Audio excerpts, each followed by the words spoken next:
আজ এখানে আপনারা রাম নামের আয়োজন করেছেন, তাই না? সকলে ভক্তি ভরে বসে রাম গুণাগুণ কীর্তন শুনছেন।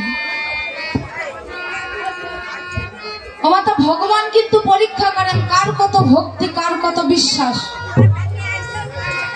ভগবান কিন্তু প্রত্যেক মুহূর্তে, প্রত্যেক পদে পদে তার ভক্তকে পরীক্ষা করেন যে কার কতটা ভক্তি, কার কতটা বিশ্বাস। তা বিশ্বাস ভরে ডাকলে ভগবানকে কিন্তু পাওয়া যায়, তাই না? আমি যদি ভক্তি নিয়ে, আমি যদি বিশ্বাস নিয়ে ভগবানকে ডাকি, ভগবান ঠিকই ধরা দেবে। তার সাক্ষাৎ প্রমাণ দিচ্ছে মহাভারত। ও মা, পঞ্চ পাণ্ডবের মায়ের নাম কি? পঞ্চ পাণ্ডবের মাতাকে কুন্তী। তো কুন্তী প্রতিদিন তার সন্তানদের খেতে দেয়। একদিন বাবা খাবার পরিবেশনের সময় ভীম গিয়ে মায়ের হাতটা ধরে বলছে, মা গো, তুমি প্রতিদিন আমাদের খেতে দাও। মা, আমার না পেট ভরে না, আমার না পেট ভরে না। তো তুমি প্রথমে আমাকে পেট ভরে খাওয়াবে, তারপরে যদি খাবার থাকে তখন বাকিদের দেবে। তুমি প্রথমে আমাকে পেট ভরে খাওয়াবে। মাতা কুন্তী বলছে, ছি ছি ছি ছি রে ভীম, তুই কি বললি? তুই কি খাওয়া ছাড়া কিছুই বুঝিস না বাবা? সারা জীবন খাবো খাবো করেই গেলি। তুই খাওয়া ছাড়া কিছুই বুঝলি না। এখন মা যেই না এ কথা বলেছে, খাওয়া ছাড়া কিছুই বুঝিস না। ভীম গিয়ে মাকে বলছে, মা, তুমি আমাকে এত বড় একটা কথা বলতে পারলে? আমি খাওয়া ছাড়া কিছুই বুঝি না। আচ্ছা বেশ, তাহলে পরীক্ষা হয়ে যাক, আমি খাওয়া ছাড়া কিছু জানি কিনা। মাগো, বলো মা, তুমি আমার কাছে কি চাও?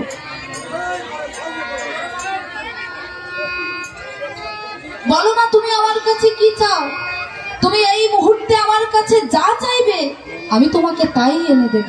বলো মা, তোমার কি চাই?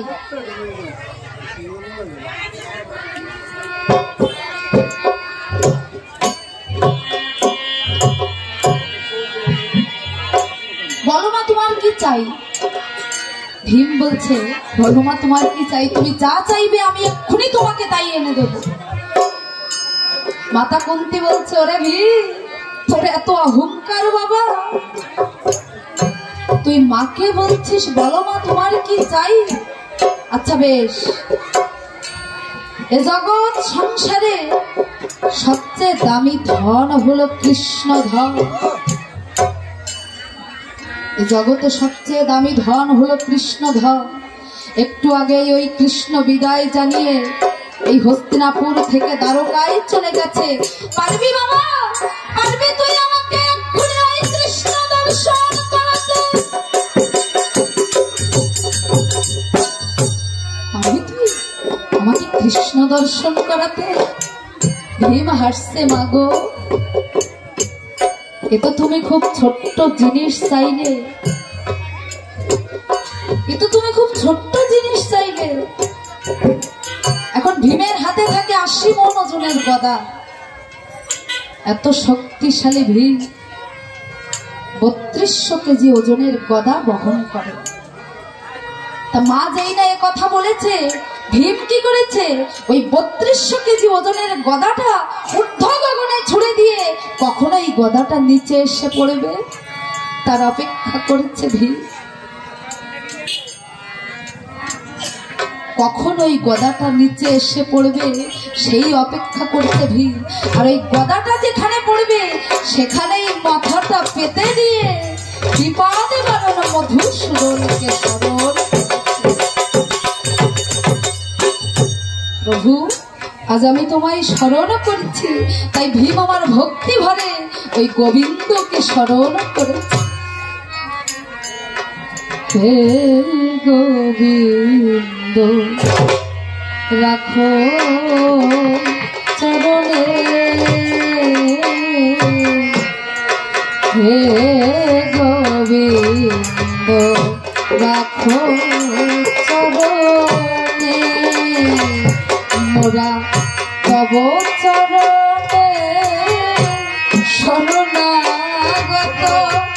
ভব চরণে শরণাগত, তব চরণে শরণাগত, আশ্রয় আশ্রিত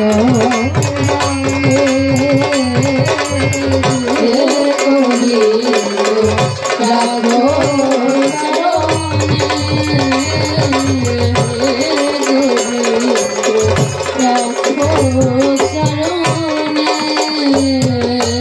গঙ্গা ধরে যে শ্রীচরণ রে,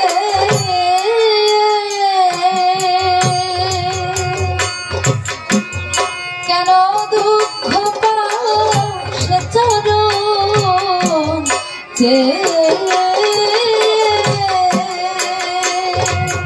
গঙ্গা ধরে শ্রীচরণ রে, কেন দুঃখ পাস চরণ যে,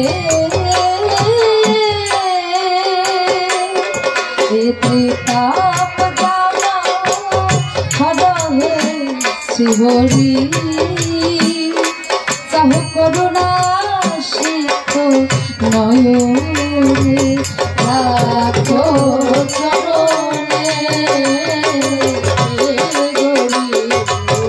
রাখো চরণে, রাখো চরণে। ভিক্ষা চাহিলে মানুষ নাহি ভিড়া, তোমার দুয়ারে হাত পাতিল যে, ফিরাবে কি তুমি তা, ভিক্ষা চাহিলে মানুষ নাহি ভিড়া,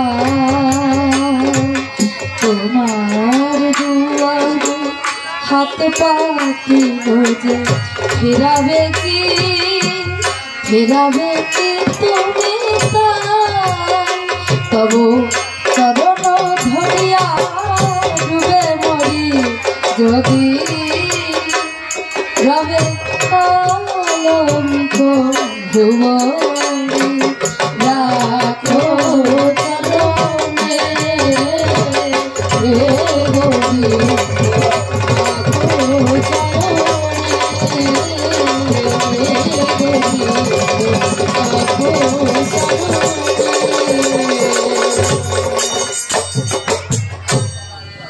ভীম আমার ভক্তি ধরে ওই গোবিন্দকে স্মরণ করেছে। ভগবান কৃষ্ণ তখন মাত্র দ্বারকায় পৌঁছে গেছে। রুক্মিণী সত্যভামা জল নিয়ে দাঁড়িয়ে আছে, কেন মা? ভগবানের চরণ ধোয়াবে বলে। ভগবান কৃষ্ণ বলে উঠলেন, দেবী আমার এক ভক্ত, সে নিজেই বিপদকে আহ্বান করে আজ আমায় স্মরণ করেছে। এখন আমি যদি তাকে গিয়ে না বাঁচাই, এই জগৎ সংসারে কেউ আমাকে বিপদ বারণ বলে ডাকবে না। আমাকে যে যেতে হবে, তাই স্ত্রীগণকে উপেক্ষা করে ভগবান কৃষ্ণ চলে আসলেন ভীমের কাছে। গদাটা পড়ার আগেই গদাটাকে এক হাত দিয়ে ধরে ভগবান কৃষ্ণ বলে উঠলেন, একে ভীম, এ তুমি কি করছো? পাগল হয়ে গেছো নাকি? ভগবান আমার মনে মনে ভাবছে, না রে, আজ যদি এই গদাটা ভীমের মাথায় পড়তো, মাথা তো ফেটে চৌচির হয়ে যেত। তাহলে ওই দুর্যোধনের উরু ভাঙবে কে? দুঃশাসনকে শিক্ষা দেবে কে? আমি ধর্ম প্রতিষ্ঠা করব কেমন করে?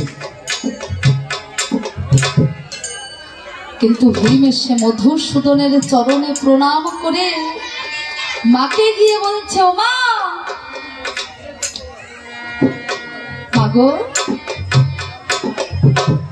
তুমি না বলেছিলে আমি খাওয়া ছাড়া কিছুই বুঝি না, খাওয়া ছাড়া কিছুই জানি না। তুমি আমার কাছে চাইলে কৃষ্ণ দর্শন, তুমি কৃষ্ণকে দর্শন করতে চাইবে। তাকিয়ে দেখো মা, তাকিয়ে দেখো, তাকিয়ে দেখো, আমি তোমার কৃষ্ণকে এনে দিয়েছি। এবারে তুমি খুশি তো? এবারে তুমি খুশি তো? মাতা কুন্তি গিয়ে ভীমকে বুকে জড়িয়ে ধরে বলছে, ওরে বাবা, আজ তুই আমার ভুল ভেঙে দিলি, তুই এ জগৎকে শিখিয়ে দিলি। এ জগতে অনেক কিছু জানতে লাগে না, যদি কেউ আমার কৃষ্ণকে জানে, যদি কেউ আমার গোবিন্দকে জানে। তাই মাতা কুন্তি ভীমকে জড়িয়ে ধরে বলছে, ওরে ওরে ধন্য রে তোর জনম ধন্য, ওরে ধন্য রে তোর জনম ধন্য, ওরে ধন্য রে তোর জনম ধন্য।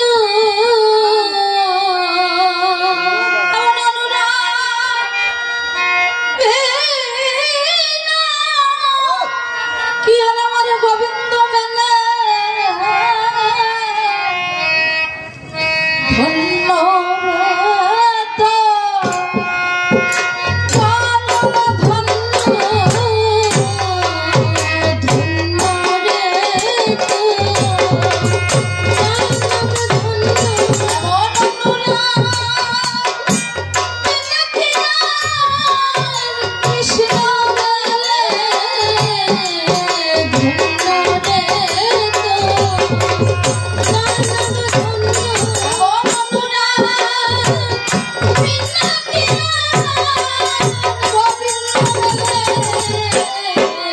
ধন্য রে